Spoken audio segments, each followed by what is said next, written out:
So welcome everyone. I'm Wendy Lee, Director of Academic Programs here at the Pembroke Center for Teaching and Research on Women, and I'm also the Director of Undergraduate Studies for the Gender and Sexuality Studies program. So welcome to this year's Shauna M. Stark Out of the Archive lecture. As most of you know, the Pembroke Center is a research center devoted to critical feminist scholarship.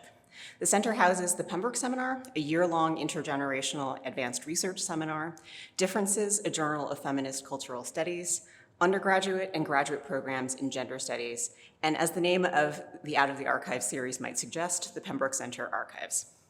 So Out of the Archive events feature scholars and other speakers who have contributed their papers to the Pembroke Center Archives. Past events have included lectures by scholars Sylvia Federici and Daphne Brooks, and the nicknames of Distortion, a Hortense Spiller Symposium, which was proposed and organized by 4 graduate students. The Out of the Archive series is named for and made possible by Shauna M. Stark, class of 1976, and Brown Parent, for her extraordinary support of the Pembroke Center Archives. A sincere thank you to Shauna, despite my tongue getting tied. So this year we are honored to welcome Heather Love to deliver this year's Out of the Archive lecture. Heather Love is a professor of English at the University of Pennsylvania.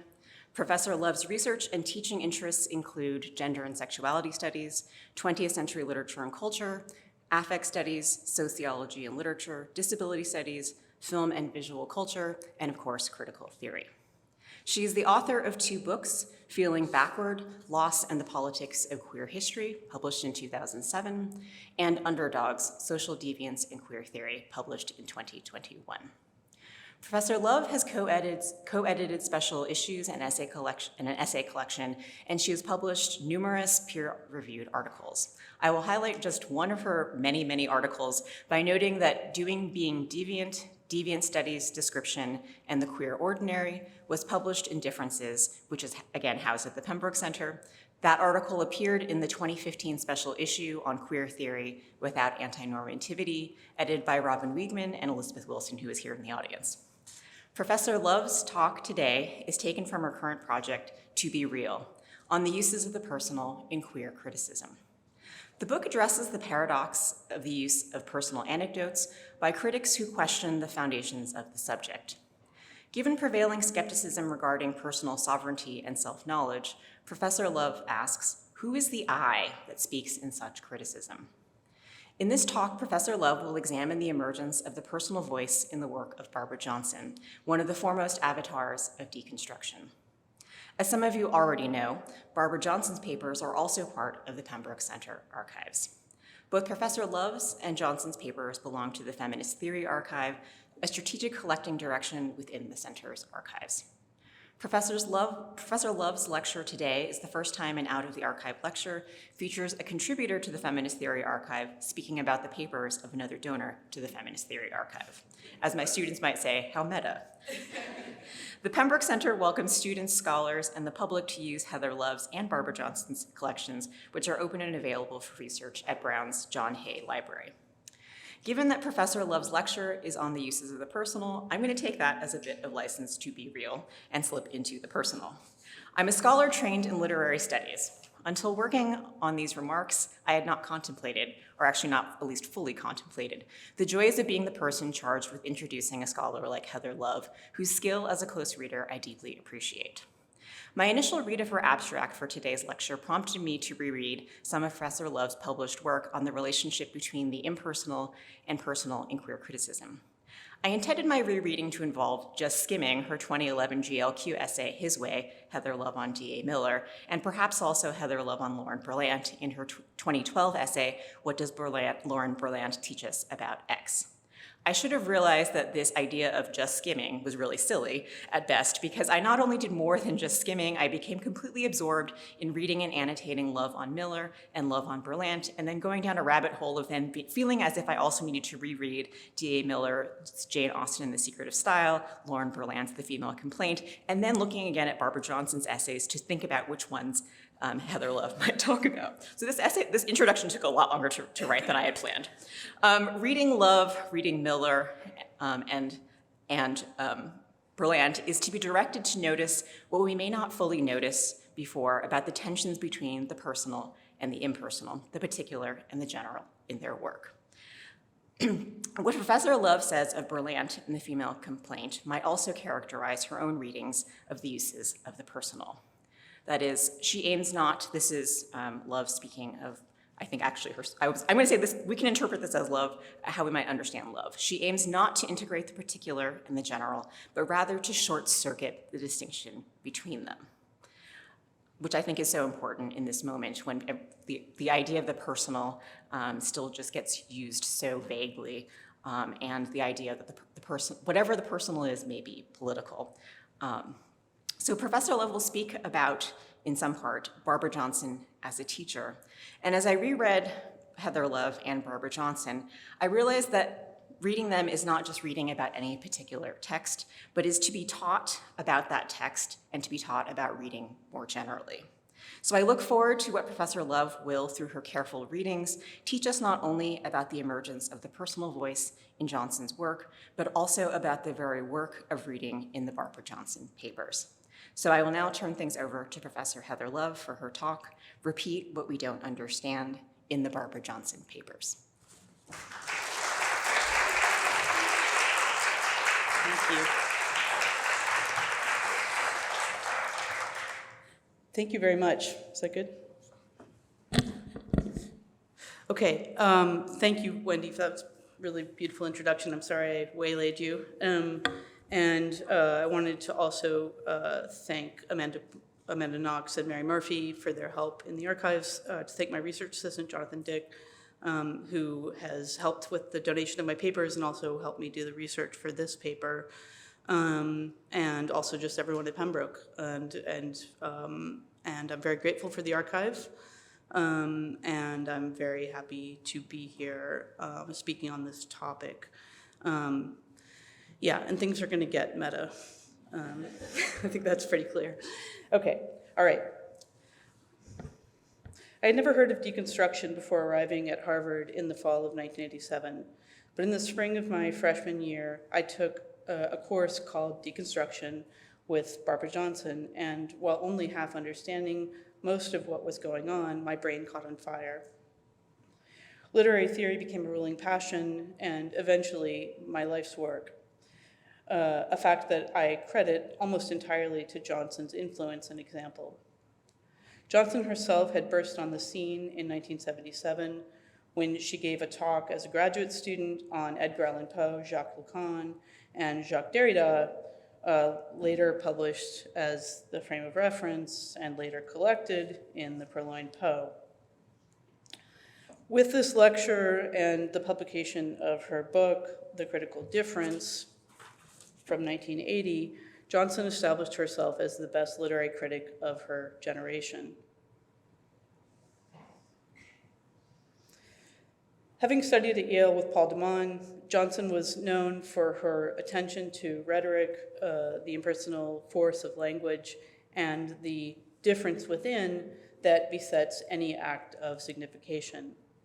During the course of the 1980s, Johnson's criticism, teaching, and her role in the university began to shift.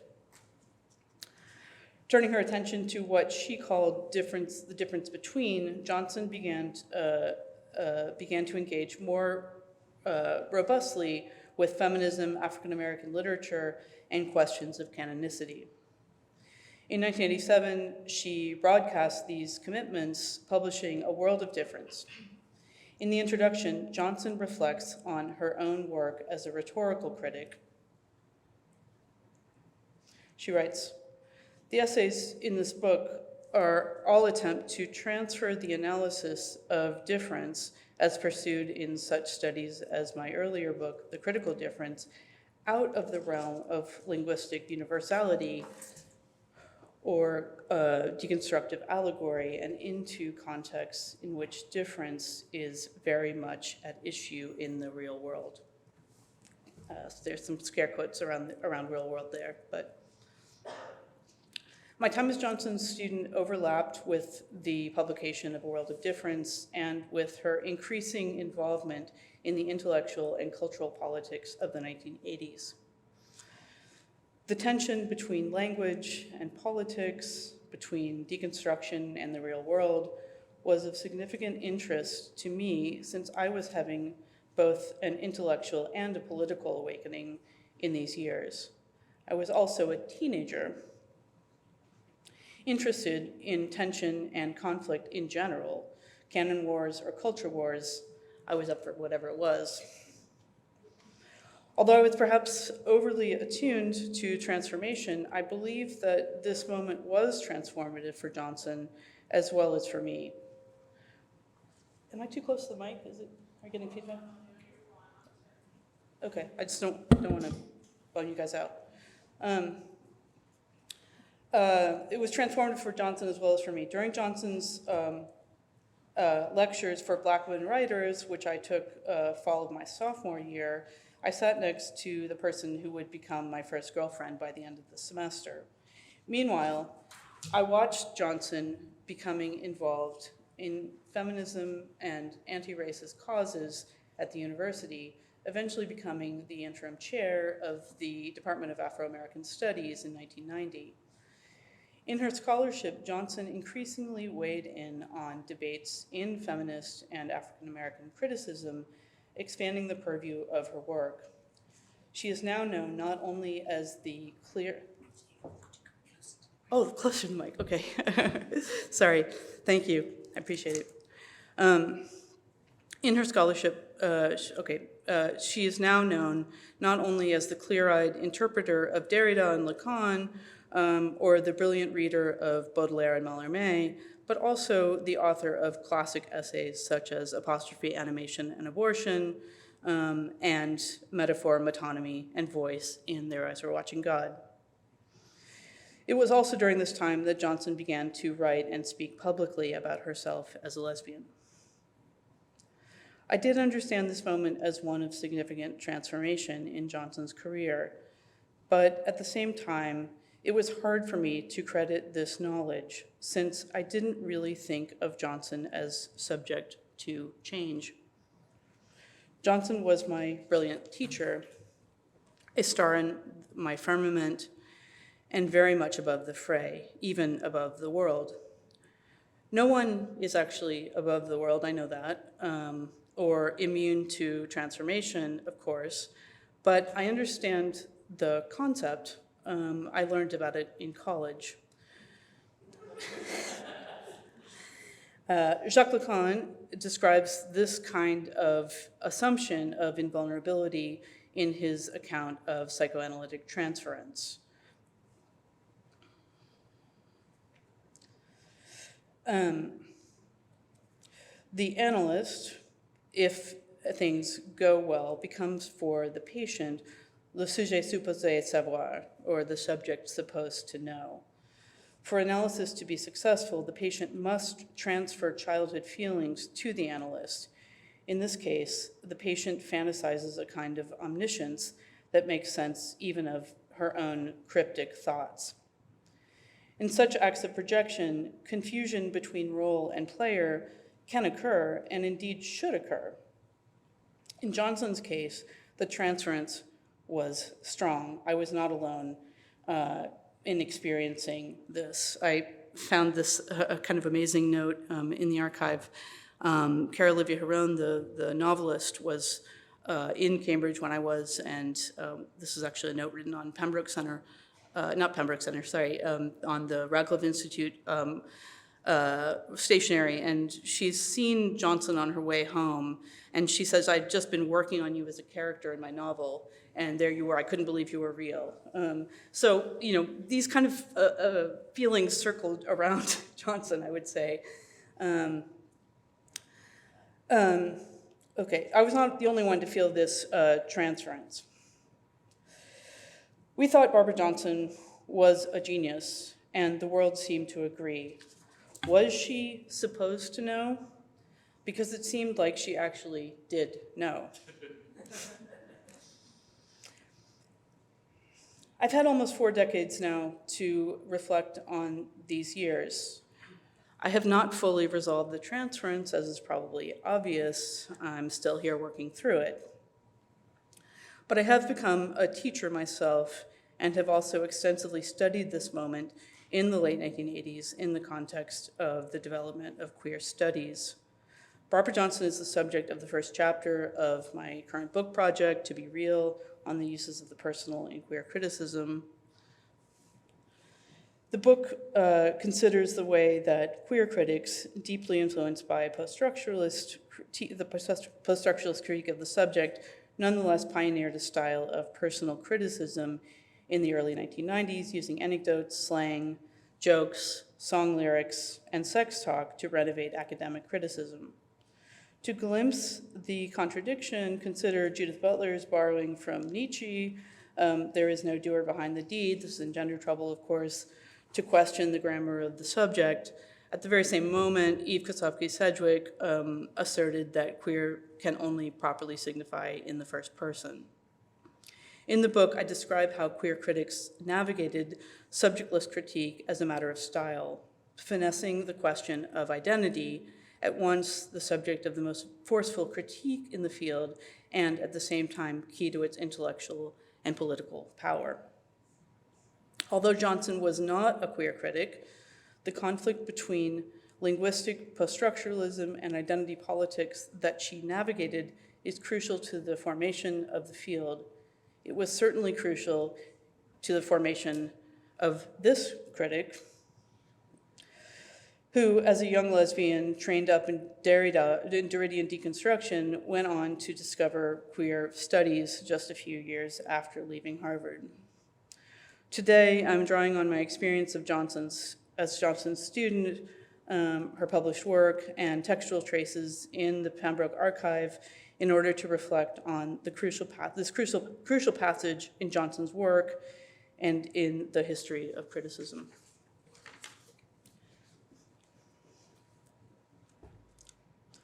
In 2001, Barbara Johnson co-edited the Norton Anthology of Theory and Criticism. Her work for the volume included choosing and editing texts, as well as writing explanatory headnotes and biographical sketches. The headnote on Barbara Johnson, this is maybe where things are getting pretty meta, the headnote on Barbara Johnson was written by Johnson and her collaborators. And here's the first paragraph. Barbara Johnson is known as a translator in various senses of the word. She is the celebrated translator of Jacques Derrida, Dissemination, 1972, translated in 1981, and she is also one of the earliest and most interesting translators of structuralist and post-structuralist theory into literary insights. Often praised for her lucidity and clarity, she has nevertheless emphasized again and again the unavoidability and necessity of linguistic complexity and difficulty in formulating intractable problems. For her, language cannot be extricated from what is problematic. Language is not simply about problems, it participates in them. Johnson was known by the world as a critic, but she often described herself as a translator. Her first handwritten notes toward this headnote actually make this more emphatic. She says that she is known as a translator in every sense of the word,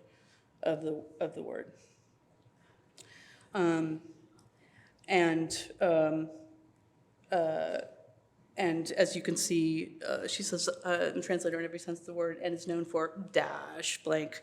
That's to say, her role as a translator is important to her, more important to her than any of her accomplishments.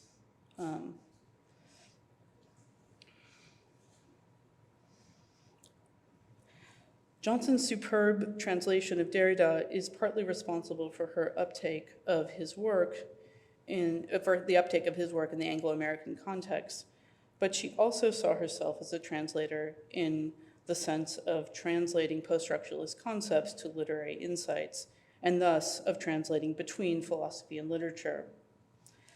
What remains implicit in this paragraph is Johnson's work of translation as a teacher. What is also clearer in the first handwritten notes, this is also clear in the first handwritten notes, where she writes, beneath the legend, repeat what you don't understand, the note, pedagogy, translation. We find Johnson teaching in the headnote for the Norton Anthology of Theory and Criticism is directed towards students. We also can see the explanatory blurbs as translations, since for many of the readers of the Norton Anthology, theory might as well be written in a foreign language, even when it's in English. Johnson appears in the volume as a critic. Her essay, Melville's Fist, The Execution of Billy Budd, is situated between texts by Susan Bordeaux and Bruno Latour, both also born, like Johnson, in 1947. But she also appears as a translator and a teacher, explaining criticism and putting it in context. As she describes it in her essay, Headnotes, part of a cluster on editing a Norton Anthology, Johnson approached this task with irony and ambivalence. Quote, "What does an explanation explain?" Johnson asked. "What does it assume? At issue are assumptions about what," this is a quote from Johnson, "assumptions about what it actually means to know."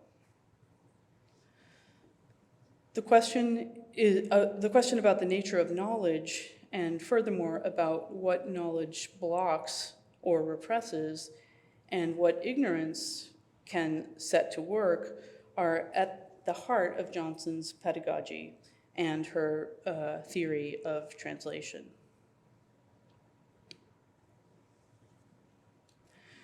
When it came to such translation, no one did it better than Johnson. In the headnote to her own essay, we can see her explaining the post-structuralist concept of blindness or aporia, reframing it in a way that students can understand as difficulty, complexity, the intractable problem of language. We can also see in the headnote further signs of Johnson's, oh, sorry, I think I went too fast. We can also see in the headnote further signs of Johnson's well-known humility as she refuses to take credit for this remarkable ability. I think Johnson's co-authors wrote that she was, quote, "one of the earliest and most interesting critics to bring post-structuralist philosophy into literary criticism." Where I see Johnson's signature is in the quotation marks that she places around lucidity and clarity. The ability to translate the opacities of continental theory into crystalline prose without losing the opacity was Johnson's superpower. But with these scare quotes, she signals both the irony of the attempt to translate the intranslatable and her refusal to take personally the praise that she received for doing just that. What might seem like a paradox, that intractable difficulty can be expressed with utter clarity without loss or simplification, has instead the status of a categorical imperative for Johnson. Language is not simply about problems, it participates in them. Johnson emphasizes that her acts of translation have not jettisoned difficulty. She is a translator, not a popularizer. But even as she gives voice to radically new and challenging theory, she is plain-spoken and cool, a Sybil in her off hours.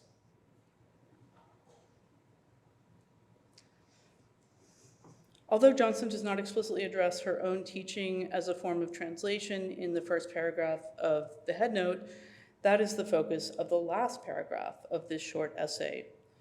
Again, emphasizing that which resists being fully known, Johnson highlights teaching as concerned with ignorance, as being as concerned with ignorance as it is with knowledge. She also compares herself to the Ancient Mariner, a Samuel Taylor Coleridge's poem, Rime of the Ancient Mariner. Here is the final paragraph of the headnote. At Harvard University, Johnson has been named the Frederick Wortham Professor of Law and Psychiatry in Society, a title reflective of her ongoing interdisciplinary work. Like Samuel Taylor Coleridge's Ancient Mariner, whom she cites as a model teacher, she seems determined to repeat the story of the importance of language in widely differing contexts. But the lesson that derives from that Mariner about pedagogy is not simple. Teaching, she writes in her introduction to the pedagogical imperative, is a compulsion to repeat what one has not yet understood. In this passage, I think we can again see the traces of multiple authorship. Johnson is first described as the Frederick Wortham Professor of Law and Psychiatry at Harvard, and immediately after as the Ancient Mariner of Coleridge's poem, a half-crazed old sailor in desperate need of an audience. Co-authors, Johnson.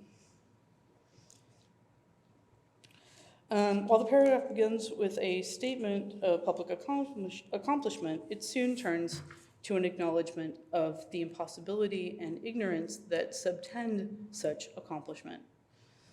Johnson's extensive knowledge of literature, psychoanalysis, law, theory, and politics have been recognized by the world, but what the work actually entails is an extended confrontation with what one does not and cannot know or teach. In this passage, Johnson cites the preface to the special issue of Yale French Studies entitled The Pedagogical Imperative that she edited in 1982. In the preface, that short essay, which is called Teaching as a Literary Genre, Johnson emphasizes the literariness of teaching, suggesting that qualities that we associate with literature, she cites authority, seduction, judgment, resistance, desire, mystification, narrative, ignorance, and the relations between the sexes, are also at play within the teaching of literature. Teaching cannot be separated from the problem of literature. It participates in it. Johnson pursues the idea of teaching as a literary genre via a reading of Coleridge's Rime of the Ancient Mariner. In the figure of the mariner, Johnson sees a model of the teacher who is compelled to repeat his tale, the tale of how he shot the albatross, without cause or motivation. The sailor cannot understand or explain his action, but only repeat it as story, grabbing the wedding guest as his audience. The poem itself is doubled by, and in her reading of the poem, she reads that the fact that the verse part of the poem is doubled by a gloss, a prose gloss, that delivers the moral of the story. The moral of the story is, he prayeth best, who loveth best, all things great and small, etc. In the poem and the gloss, Johnson sees two forms of pedagogy.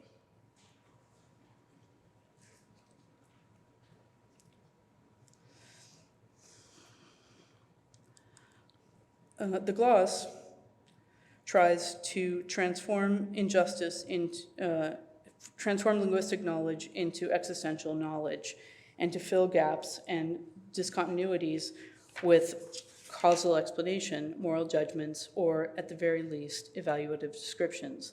The gloss, in other words, stands for a pedagogy that would repress the very stuff that literature is made of. But on the other hand, Johnson writes, a reading of the mariner himself would suggest that teaching is compulsion, a compulsion to repeat what one has not yet understood. How did this method of emphasizing ignorance rather than knowledge actually work in the classroom?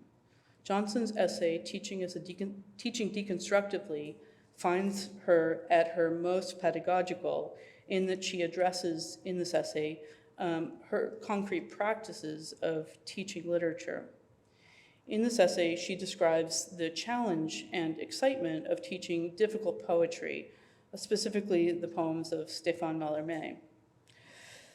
Teaching is the process of directing students' attention away from the question of what a poem means and toward what is actually on the page. During such a process, frustration necessarily arises, but Johnson uses this frustration as a resource. And here she describes how it works. The narrating of one's frustrations and difficulties begins to fill in for and to partake of the missing thematic coherence in the poem. The poem is not about something separate from the activity required to decipher it. Simplification, doubt, distance, and desire all are acted out by the reading process as well as stated in the poem. One struggles with ambiguity and obscurity. One struggles with ambiguity and obscurity cease to be obstacles to reading. They become the very experience of reading. Meaning is not something out there or in there to be run after or dug up. It inhabits the very activity of the search. And what better training for living as and where we live, as Stevens puts it, than to learn to direct our attention to what we experience now rather than to those answers that are somewhere up the road. This is what Mallarmé's poetry has to teach, not by telling us this, but by making us go through it interminably for ourselves. This passage describes in great detail the nature of Barbara Johnson's teaching and her itinerary in the classroom. I too was made to go through it, encountering obstacles and undecidability as the very form of knowledge. Despite her critique of the didacticism that would turn literary knowledge into existential knowledge, it is clear that Johnson's citation of Wallace Stevens, who asks us to live as and where we live, makes clear that literary knowledge can itself be a form of existential knowledge, but that disrupts rather than reinforces existing ways of life, right? So if she says, the problem with the gloss is that it tries to turn literary knowledge into existential knowledge, and I'm saying, I don't think she's against existential knowledge per se, but existential knowledge should be literary knowledge. Literature is a guide to life. Yeah? Okay, I'm getting some agreement here. That's good. Okay. In her introduction to the critical difference, Johnson doubles down on the relation between pedagogy and ignorance. She describes a key aim in the book to explore the functioning of what is not known. In her essay, Teaching Ignorance, L'École des Femmes, which is collected in The Critical Difference, Johnson states bluntly that what is not known is called teaching. Johnson approaches teaching from the perspective of a post-structuralist critic invested in the intractability of language, but her equation of teaching with ignorance has a surprising number of precedents in pedagogical theory, where the concept of unteaching has been important to figures including Paulo Freire, bell hooks, Herbert Cole, and others. The tradition might be said to reach back to the figure of Socrates, who, barefoot and impoverished, was deeply committed to teaching what we do not know.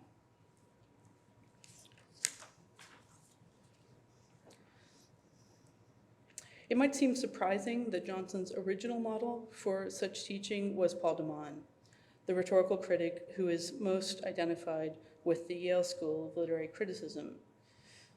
1987 was also the year that a graduate student in Belgium discovered de Man's anti-Semitic writings for Le Soir during World War II. Johnson, as well as de Man's many other students, colleagues, readers, and admirers, was forced to grapple with this new knowledge. Did the accusation of moral relativism stick to deconstruction?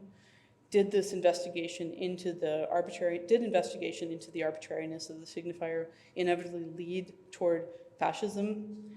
These are the questions that scholars ask themselves throughout the late 80s and 90s, Barbara Johnson took on the de Man question through the topic of teaching in her essay, Poison or Remedy, published in 1990, in which Johnson compares de Man to the pharmakon. The pharmakon is a Greek word that means both poison and cure, and which was crucial to Jacques Derrida's understanding of writing. Writing is meant to cure the deficiencies of speech and presence, but like poison, it infects speech and presence, so showing that they are in effect already writing.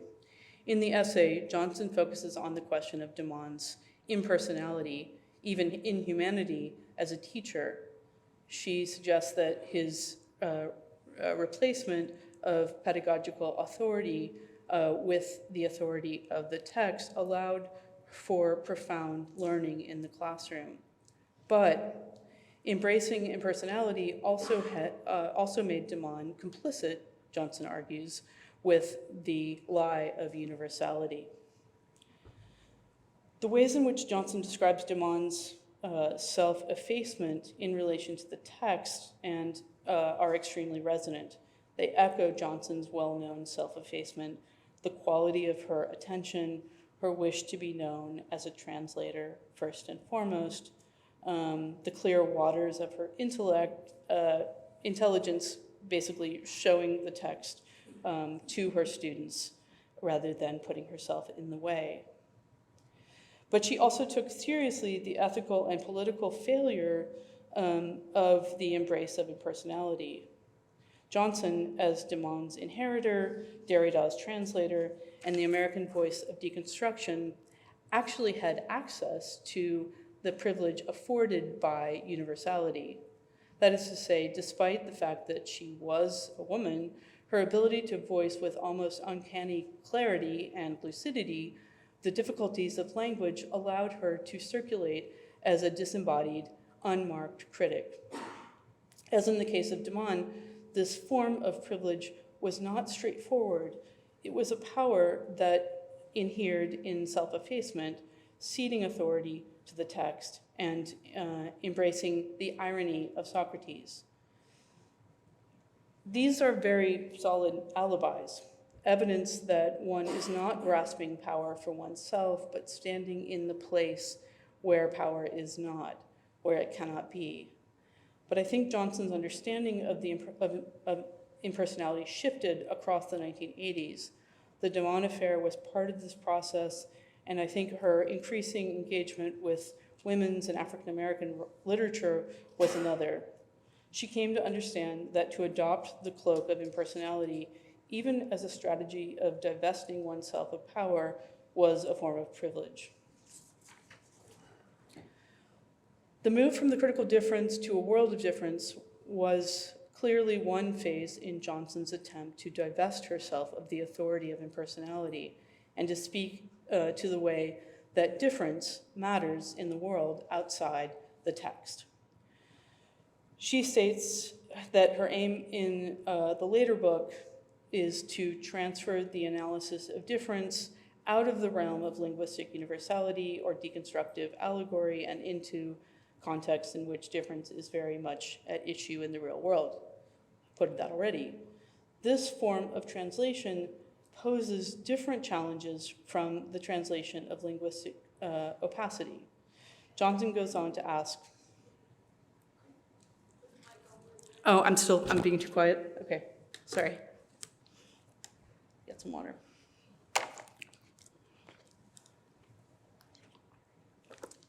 Okay, this is also from the Introduction to A World of Difference.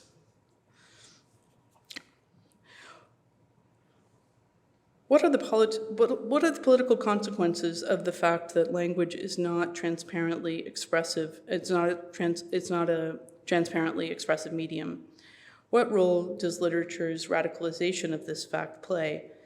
How can the study of suppressed, disseminated, or marginalized messages within texts equip us to intervene against oppression and injustice in the world? Is a willingness to carry an inquiry to the point of undecidability necessarily at odds with political engagement? The answer to this last question was clearly no, and yet there is a world of difference between the challenges posed by textual undecidability and those posed by social oppression and injustice. I think that Johnson came to understand the necessity of involving herself, of becoming a person, in fending off the seduction of impersonality.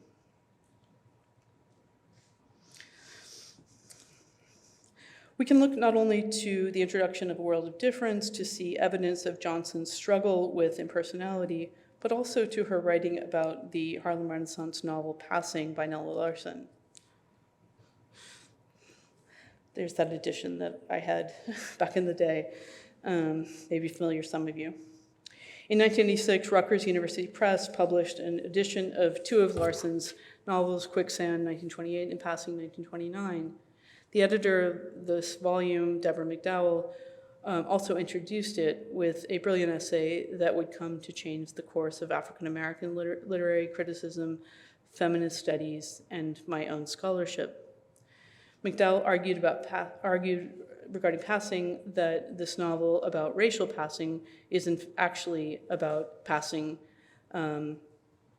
It's actually itself a passing as a race novel when in fact it contains a narrative of sexual passing. The story concerns the family life of upstanding bourgeois race woman Irene Redfield, who encounters an old schoolmate, Claire Kendry, who is now passing for white. Despite her repeated efforts to keep away from Claire, Irene is repeatedly drawn back to her in a plot that McDowell understands as driven by disavowed sexual desire. The final encounter between Claire and Irene, which results in Claire's death, suggests how high the stakes for both the character of Irene and for the text is in keeping this secret. Johnson published an essay in 1993, Lesbian Spectacles, in which she addressed her libidinal interest in passing and in the film The Accused, copying to the fact that she was less compelled by ostensibly better objects, such as Toni Morrison's Sula and the film Thelma and Louise. Although these texts were structured around female friendship and were explicitly feminist, Johnson describes being drawn to the less politically enabling and less savory plots of Passing and The Accused, acknowledging that what she responded to in these films was their representation of relations between women within patriarchal institutions. She concluded,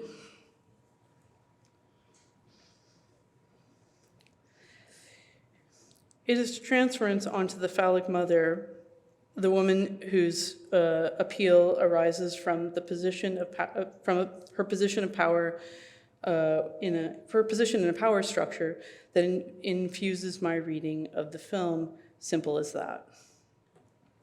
I heard Johnson give this essay as a talk in, I think, 91, maybe 92, just as I was graduating from college, and this is. And in the talk version of it, this is where the essay ended. This is my love for the phallic mother, pure and simple. At the time, it didn't seem at all simple to me. In fact, the public version of the essay goes on to add something that is considerably less simple. Johnson writes, "I thus have to conclude that the project of making my own erotic unconscious participate in my reading process, far from guaranteeing some sort of radical or liberating breakthrough, brings me face to face with the political incorrectness of my own fantasy life. In a post-Foucauldian world, it is perhaps more embarrassing to admit to the attraction of power than it is to confess the appeal of violence in the era of Kitty McKinnon. Any attempt to go on from this reading to theorize my lesbian desire would therefore have to confront the possibility of a real disjunction between my political desire, my political ideals, and my libidinal investments. But if the unconscious is structured by repetition and the political by the desire for change, there is nothing surprising about this. The question still would remain one of knowing what the unconscious changes and what politics repeats. In Lesbian Spectacles, Johnson shows herself willing to throw off the cloak of impersonality, admitting to a love for the phallic mother, an erotic investment in power, and, more broadly, the political incorrectness of her fantasy life. Johnson came out all at once as a woman, a lesbian, and a subject of a specific form of desire. It is striking to read this now to see how assured Johnson sounds in this moment, not only referring to Catherine McKinnon as Kitty, but also delivering a final zinger, a classic Johnson chiasmus in which she asks what politics repeats and what the unconscious might change. Classic Johnson. We find Johnson in a much less expansive rhetorical register in the essay called No Passing, which I read for the first time in the Pembroke Archive. This essay was not published in this form, the form it takes in the archive, but it was given, as far as I can tell, as one of the Frederick Ives Carpenter lectures at the University of Chicago in May 1990. Here, after a discussion of passing and Sula in relationship to Adrienne Rich's concept of the lesbian continuum, Johnson concludes, in thinking about this lecture, I debated to myself whether or not I would explicitly acknowledge that I myself am a lesbian. In the course of writing the lecture, I realized that I would be passing if I did not. That is, for anyone who didn't already know, I would be in complicity with the normative presumption of heterosexuality that obscures the real history of lesbian existence. It is not that passing is evil, but that the reign of normative presumption should be challenged. That is why I came to entitle this talk, No Passing. Johnson's use of rhetoric is at a low ebb here, although her willingness to address the differences that matter in the world is quite high. Johnson, assessing the political costs of her silence, delivers the news to anyone who's not yet know that she is a lesbian. It is about as straightforward a statement of this fact as one could imagine, and I think suggests the ways that not only desire or the unconscious, but also identity can be a source of change.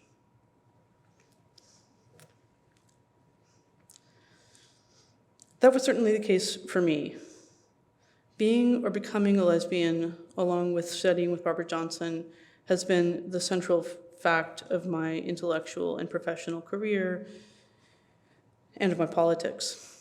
One of the strange things about looking into the Barbara Johnson papers is that I appear in them. For instance, in a letter that Johnson that I wrote at the end of my first year of graduate school at the University of Virginia.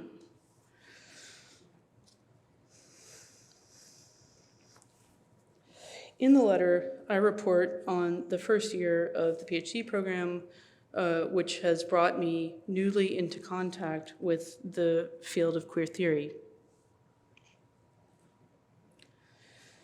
I describe trying to, quote, clarify my thinking about lesbian writing / queer theory. I add that I'm feeling like a look at the history has helped all this come into focus a lot. Looking at these lines now, I can see I was apologizing for my lack of focus as an undergrad, during which time I had a lot of really confused things to say about lesbian writing, and also announcing that I am moving on to the new field of queer theory. I am also announcing a shift from poetry and poetics to the novel and history. I see this moment in the letter as an act of apology as well as a betrayal, as I suggest that I am moving on intellectually as well as institutionally. But if I was disloyal, and indeed I was and have been and am, to Johnson's conviction articulated in her headnote that, quote, the project of accounting for the role of language can never really become outmoded, I was faithful to the Johnson who risked ignorance in the real world by saying, I myself am a lesbian. Thank you.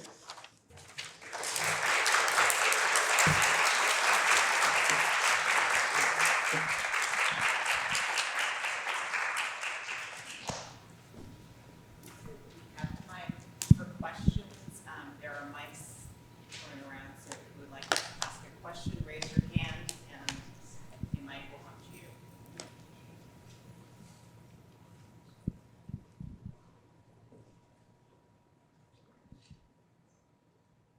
Hi, Heather. Hey. So I cringed when you put up this piece of correspondence from yourself in the archive as a third-party donor.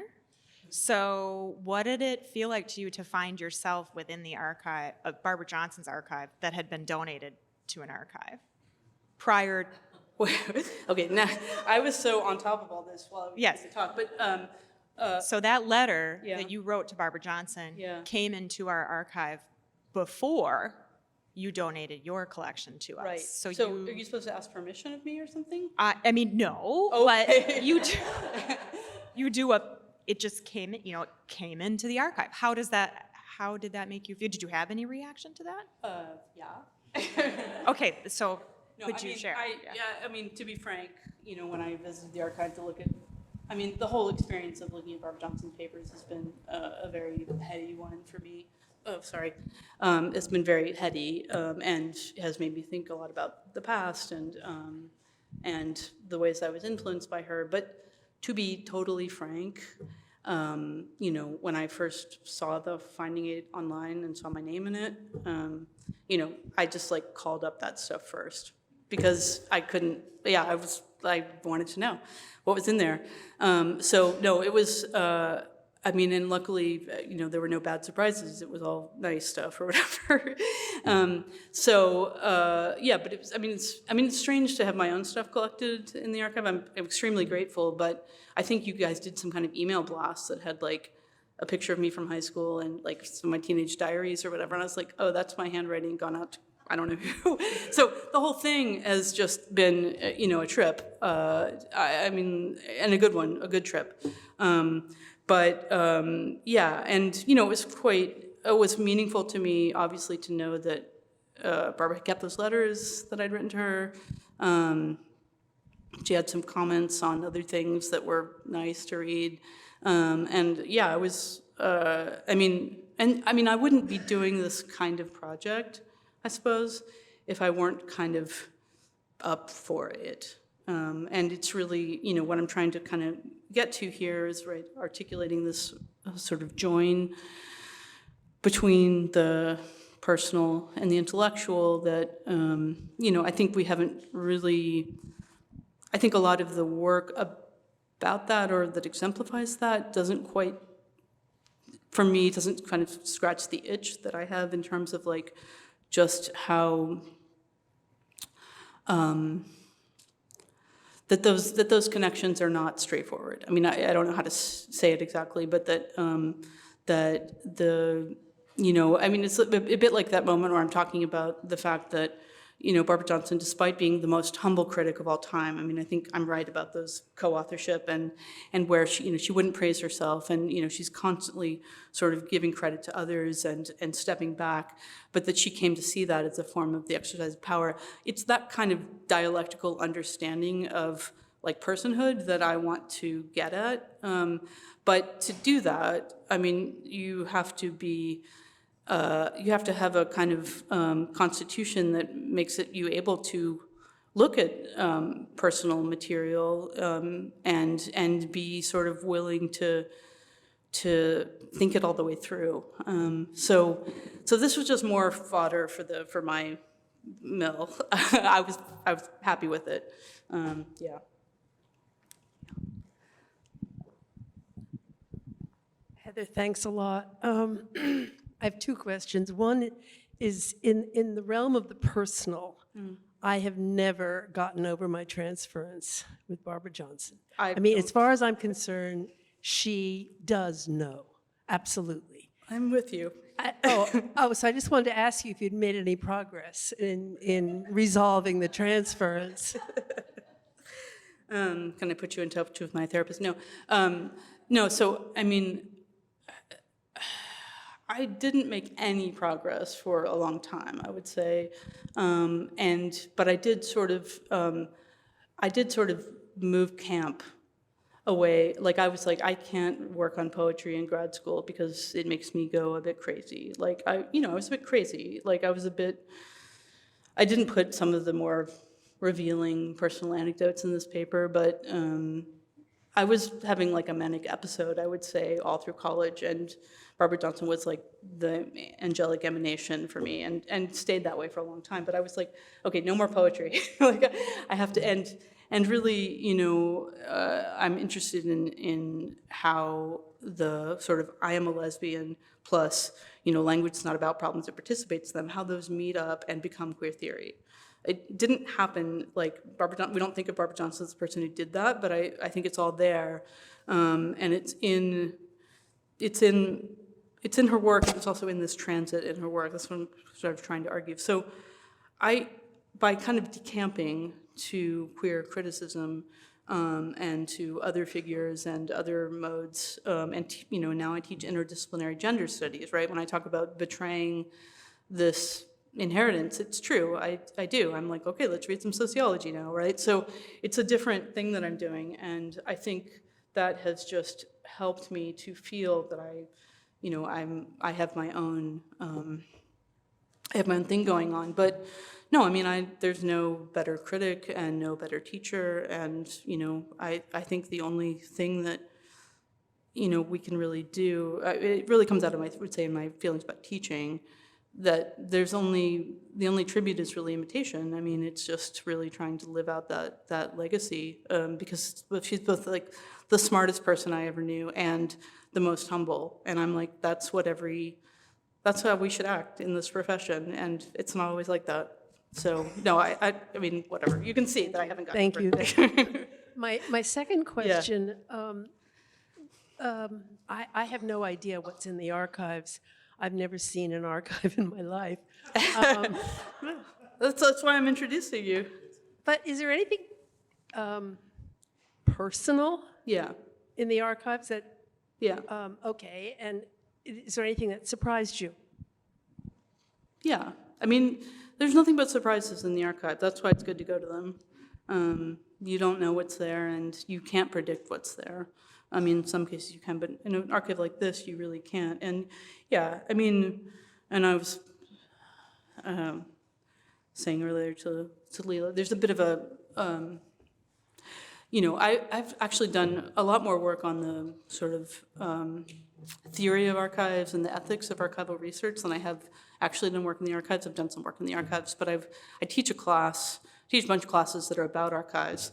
And, the work of like Saidiya Hartman and others kind of thinking about the ethics of looking at archives. And in the case of archives of slavery and other kinds of violence, right, the question is like, can you really do restorative work to these histories of violence when the archives are basically only documents of violence, right? So that, I'm interested in that, but there's also just questions about sort of violation of personal material, right? And what was intended for people to see, and what was specifically, I feel that as a student, what I was meant to see is complicated, right? Because actually, for those of you who did study with Johnson, she was kind of like an analyst in that she didn't talk about herself, and she maintained this kind of blankness that was incredibly empowering to her students.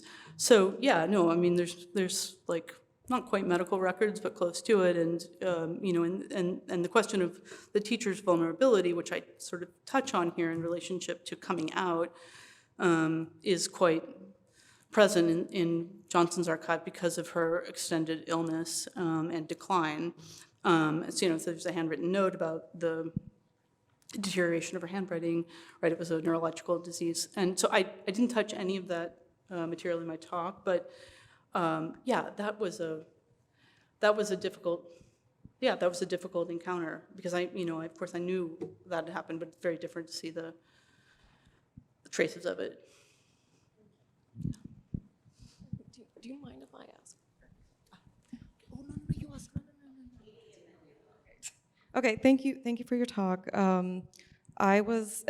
Maybe I'll just preface this by saying that I don't know a lot of psychoanalysis, so I'm going to ask you a question about the unconscious, and maybe it will be simple, or maybe it will make no sense. But I was interested in when you said, I was interested in that disjunction between libidinal desire and political ideals. And right after that, you said something about the real question is what the unconscious changes and what politics repeats. And I just don't understand what you mean or what Johnson meant. And of course, you don't have to explain. But if you could say more about if you have thought about what could the unconscious change, or how can we even imagine the unconscious changing? Okay, yeah, thank you. Yeah, that's Johnson, not me, by the way.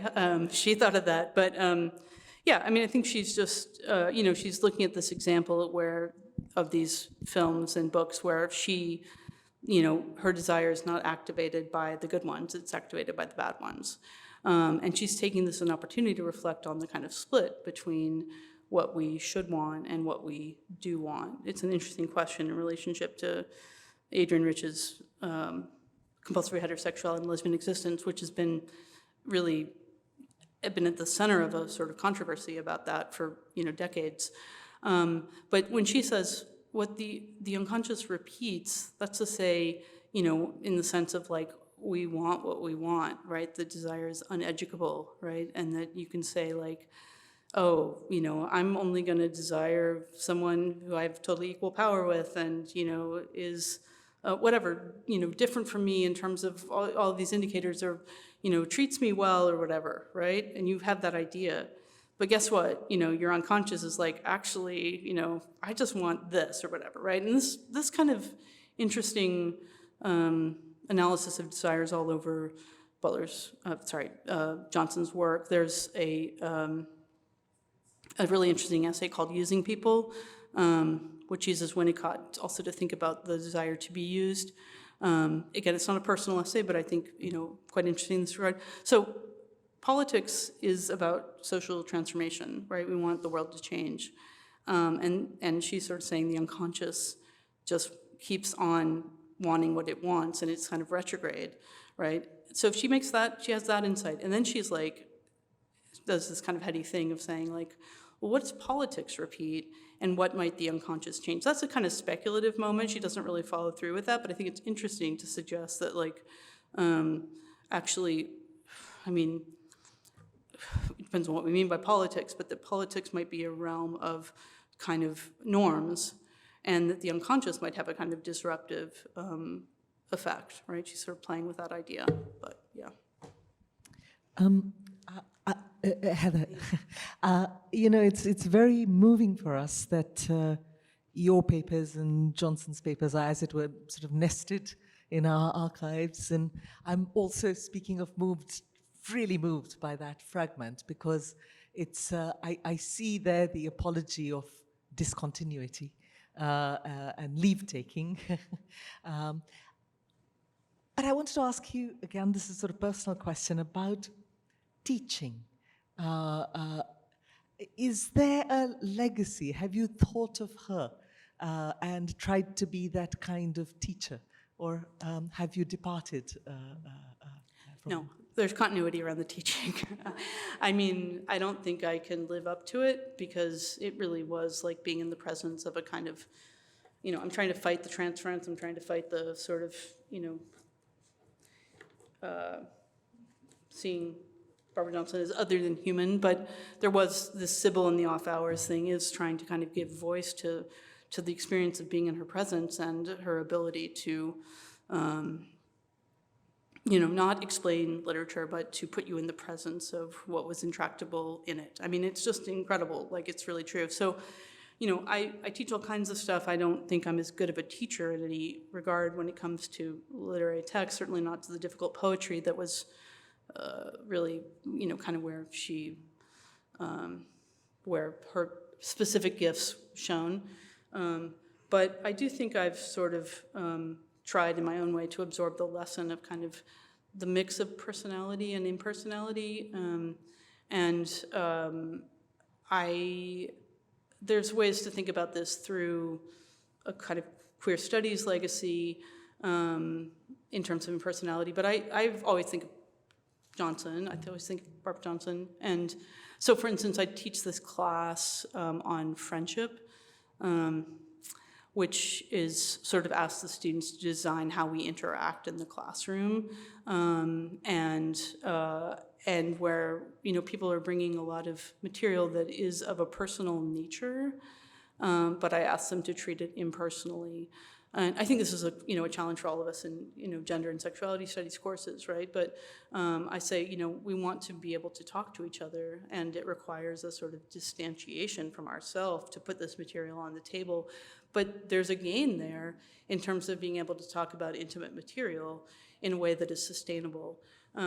So in that way, and in my kind of refusal to sort of weigh in personally in those contexts, I kind of strict myself about that, and to be a teacher to everyone and to be sort of a blank while being, while talking about things that are quite personal. I think, yeah, I do have Johnson in my mind, and just really, she talks about it in relation to Damon, but just how enabling that was for me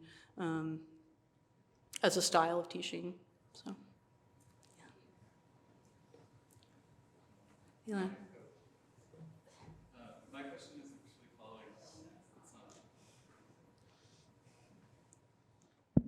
Okay, that's actually following up from Leela's question, which is, well, first of all, having been your student, I do think that Here we go. Yeah. No, right, exactly. I don't. Yeah, on a computer. Yeah, somewhere in the cloud. I guess. I was thinking about how much we are always writing to our teachers or for our teachers in some ways, and how we, who the people are who we're imagining are writing our things, and it's like for me, it's like you and Jose, kind of. But I'm curious if in her archive, you talk about Damon as one of her teachers, but if she was writing to her own teachers, and maybe who some of her teachers or models may have been for that, and if there was a model of impersonality that she was absorbed, she absorbed their style from, in addition to Damon. I mean, I think the Yale School in general, we could see that whole context as sort of, the Critical Difference is sort of the best book of literary criticism of all time, I would say, just to put that out there. But it's clearly the sort of the perfect product of the Yale School, right? It's like she absorbed the lessons of that moment of the sort of Americanization of deconstruction and gave it like its perfect form. So. Yeah, but she's also, I've thought much more about the Damon thing, so I'm maybe not answering your question, but I find it's strange because I think the insights of the Critical Difference, are at the same level of sophistication and interest as those in, say, Allegories of Reading, but Johnson's like such a better writer. Sorry, that's how I think, right? And it is this incredible purity of language and clarity that gives voice to, there's, so that, continuity would be in teaching, but continuity is also just in terms of like my aspirations as a writer, right? Which is to say, I think that, to be able to say the most complex things in a way that anyone listening to you can understand is sort of my ideal. And partly why I've gotten so into, like, as I have, Irving Goffman and Winnicott, and these kind of mid-century writers who I think do have that kind of clarity of style, and in a way the complexity of their work has been undersold because of the clarity of the writing. But I think I learned that combination kind of in my bones or whatever. I think that's the basic, and so that's and I mean, ask any of my grad students. I'm a tough editor in the way, because I'm like, I think you could say this more simply. I think you could. This is a great idea, but so that's another point of continuity for sure for me.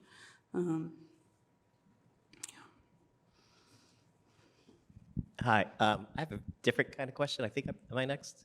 Okay, thank you so much. That was it was actually a very moving talk. I was wondering, I was quite struck by the sort of sloughing off in personality, that movement that you were sort of tracing in relation to, I think mainly through lesbianism, queer theory, the emergence of queer theory. And I was wanting to intuit a different connection, which is her also starting to write about Black texts. And also, I can't remember the moment that Skip Gates went to Harvard, right? But that when you think about the Yale School, you think about a certain nexus that emerges in institutions. I know that was a moment also. So I was wondering if there was, if that also is a sort of strand that connects to the sort of move away from the impersonal. Absolutely. I mean, actually, the story with Skip Gates is really interesting because, so I take Black women writers in 1988, and Johnson is the interim director of Afro-American Studies in 1991 in that school year. It's like the last year I'm in college. And she hires Skip Gates. She brings Skip Gates to be the director. So that's the story there. But yeah, I mean, I don't go as much into it in this talk, but I think it is her, it is her deep engagement with questions of gender, being a woman, and race that is at the core. Really, this lesbian thing is sort of it's a bit of a tangent in a way. I mean, it's not at the core. The core is, I think it's clear that work was always through the literature. It was always, because that's, I think what she felt that she could do, right? And but the paper trail, the debates that follow from Barbara Johnson's really transformative reading of Zora Neale Hurston in particular, right? There's a completely different critical legacy that emerges around Zora Neale Hurston based on Johnson's incredible work on her. And so like Mary Helen Washington comments on that, and she wins like a major prize in African American studies. So the complexity of this white woman who was working in African American studies and was valued in African American studies is really an interesting thread, which I haven't followed out in this paper, but absolutely, it's that and gender that are the keys. Yeah.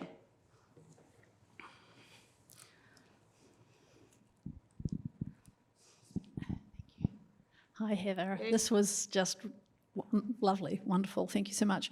Can I ask you to go back a couple of slides to the quote that you've got about passing? Keep going back. This one? No, passing. Passing. Oh. Yeah, to the passing, to her comments on passing. Oh, the no passing one? Yeah. Okay. Yeah. I mean, let me just say quickly, I think the point of a transferential relation is that the transference is resolved, and one of the things that one does when one resolves one's transference is one moves on. So there's But here, I'm wondering if you could say a little bit more about this. What I was struck by here is a lack of an account of her being the object of lesbian desire. So she's saying, if I don't come out, somehow I'm complicit. But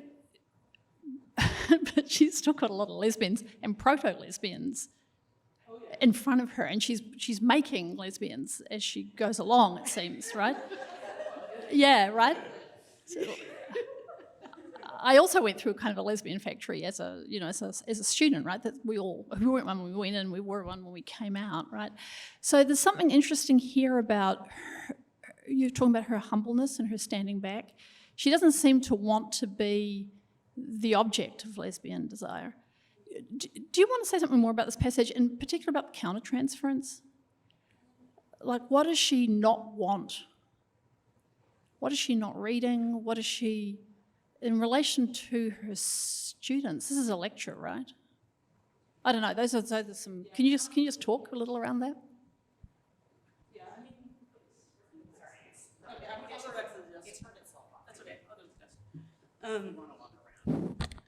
Yeah, I do want to walk around, but I can stop. It's okay. It's fine.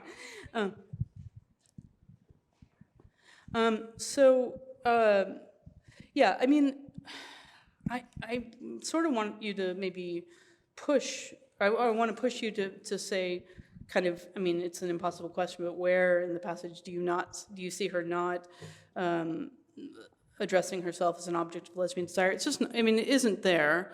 And I think partly because, I think this was a lecture, but she never published it, and there's precious little in the archive that isn't published.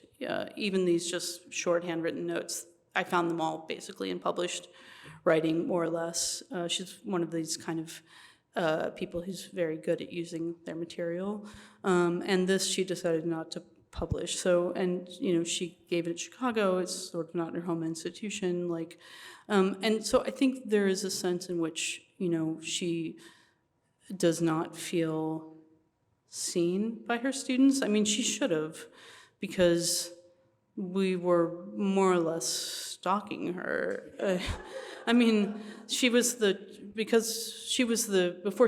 the chair of African American Studies, she was chairing literature, this small department that I was in that was basically literary theory, this program. And the chair always had their photograph up, here's the chair. And I didn't do this. I did a lot of other things. I didn't do this. That used to get stolen. They couldn't keep it up because it would just get stolen all the time. So, I mean, she must have known something was up. But I think I mean, this is what is moving to me in this whole paper is this moment of the sort of flat-footedness of her acknowledgement. I think she can talk about lesbian desire and desire for the phallic mother all day long because it's in the Register of Psychoanalysis. What seems awkward to talk about here is just I'm a lesbian. That's a hard thing to say. And, Butler never said anything like this, right? In the sense that I might be understood as whatever, right? There's none of that, right? There's none of that. It's just I'm a lesbian. And I don't think that Barbara Johnson felt particularly seen. Now, I haven't really known how to talk about this other aspect of things, which is that, my relationship to the novel Passing was very strong too. And in fact, between sophomore and junior year, I got a NEH grant to do a summer writing project with Barbara Johnson on Passing into the Lighthouse. And we spent all summer talking about that, and it became a sort of token between us. And the McDowell reading of Passing in particular was, she was such an important figure for Johnson and for me, and I went on to UVA and studied with Deborah McDowell. So, I mean, that is a very charged nexus, and I sort of was writing this, and without trying to while trying to keep some sanity about my place in the Barbara Johnson papers, I was also this is a bit like me, and I'm I identify as queer, lesbian, butch, whatever, non gender normative, whatever, but I don't identify as trans. But it's sort of, in a way, the situation is somewhat analogous to having trans students now who think I should be trans, right? And sort of being pushed, an egg theory and all of this stuff, which I won't go into, but, the idea that you're sort of, as a teacher, you're constantly in contact with a younger group of students, right, who is in a different place politically and in terms of generations and so on, who wants certain things from you, right, and who, you know, understand you in different ways. And I mean, I remember, you know, I was talking to Kaji Amin, I think probably on that Atlanta trip, and was like, oh, yeah, well, you know, as a butch, and he's like, do you mean transmasculine? And I was like, sure, yeah, whatever, right? But I was thinking about that sort of pressure that emerges from the student body. So I don't know if I'm getting, I think what's missing here is what you, around this point in the paper, called the classic Johnson move. Charismatic. So what I'm reading for here. yeah. What I'm reading for here is that there isn't the classic Johnsonian charismatic move of to be a lesbian and to be thought a lesbian. Like she's not moving here in this passage Right. between being the subject and the object of lesbianism. Right.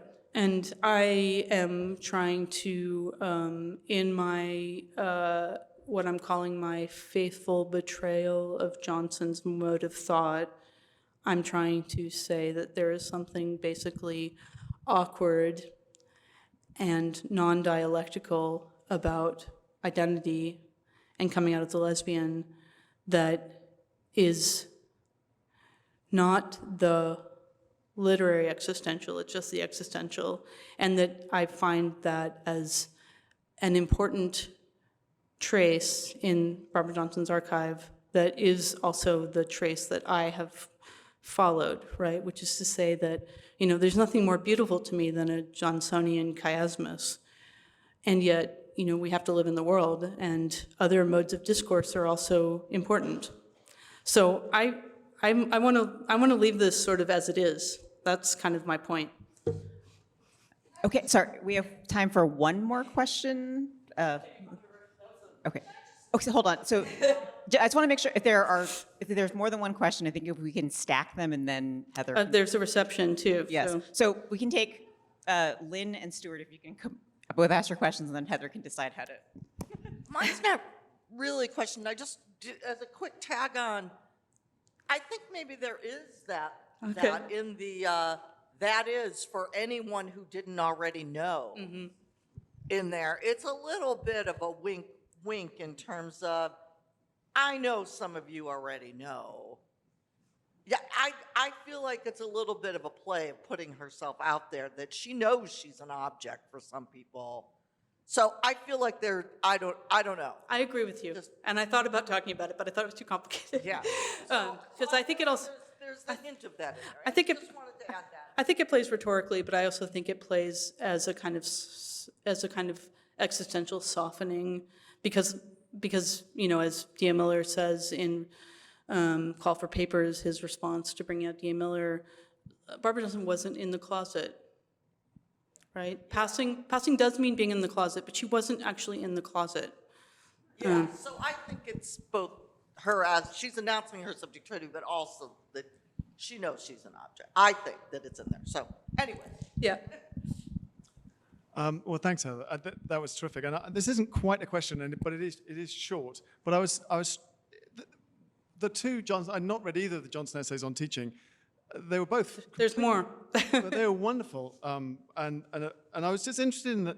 If you could talk a little more about the relationship between the subject supposed to know and the trickiness of inhabiting that position. That wonderful, formulation. Teaching is a compulsion to repeat what one has not yet understood. The relation between those two, and I think here I'm teaching Moby Dick again. I mean, I should really understand it at some point. But then also that great formulation. Don't ask what it means. Ask what is there, which is such a great way of establishing a kind of community, but also a way you can properly argue in a way, rather than what it means is. But it sounds almost like I'm sorry to even say the words. It's like surface reading. There's an interesting way that there's a kind of genealogy from the most deconstructive of critics formed in the hot house of Yale in the late 70s, and then surface reading. But both of those are so valuable to think about when one teaches. So as I say, it's not quite a question, but I wonder if you could just talk a little more about those formulations, because they're so compelling, I think. Yeah, I mean, I actually do have a lot to say to this. Is it okay if I answer? Okay, because the surface reading thing, I'm not, officially a surface reader, but I was a kind of fellow traveler with the work on descriptive reading, and it is, with more time, I would have talked more about how my turn to sociology and to descriptive reading is that's where the real betrayal is, although I've always insisted that the work that I've done on descriptive reading, on observation and sociology as a form of reading and so on, was informed by my own training in deconstruction and psychoanalysis. And that it's, in a way, the limit case of that understanding, right? And came out of a confrontation with some texts that were not amenable to this kind of reading, right? And so I've been very interested in sort of pursuing that line, but I do see that as a kind of, and the response of post-structuralists and Marxists and other kinds of readers, the really negative response to surface reading and, somewhat to description, but more to surface reading, has really brought that home to me, right? The kind of sense that I was betraying my training. But I'm glad you see that there is some continuity, because for me there always was more continuity, not at the sort of level of content, but in the sort of pursuit of these questions about representation, like they seem to me allied as a sort of quest, in a sense, right? Yeah, there was an earlier part that I was going to speak to, but maybe that's... Just the subject's supposed to know, and then the compulsions to read what you've not understood. Yeah, I mean, again, I wanted to read that long description of reading Mallarmé, which I'm too scared to teach it. I wouldn't teach it. But, I think that the frustration, the shared frustration in the classroom is actually the teaching, that not knowing is teaching. I mean, these are very radical formulations, although they do chime with this history of unteaching and unlearning, which I also read in that field quite a bit because it's so compelling. Yeah, I mean, I think we could all do with, because that's really what teaching is. I mean, if we have the chance to keep teaching, which I hope we do, I think that's a pretty good model for us. All right, thank you so much, Heather. That was great.